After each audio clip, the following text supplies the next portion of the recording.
So, ang team ay dessert flavors. Ito ba yung mga yung mga dessert? Ayan ang skin color natin. Tapos punta na tayo sa ating hair. Ito. Tapos ito. Ito.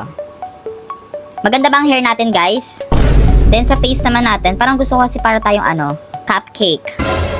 Saan yung cupcake dito? Yan, di ba? Ang sarap. Okay ba ang looks natin, guys? Ay, gagawin ko na ng kulay pink yung mga buhok ko. Ice cream yummy. Ice cream good. Palitan din natin yung skin color natin. Gagawin natin ice cream. Okay, pink. Yan. Okay, ano ba kulay ng cone? Di ba kulay brown? Okay. Dark, alam ko dark brown yun eh. Ano bang flavor to? O, di ba? Ang ganda ng cupcake. By the way guys, sa mga gusto nga pala maging VIP katulad ko, mag-comment ka lang dito. I-share mo lang tong video na to. Mamimili tayo.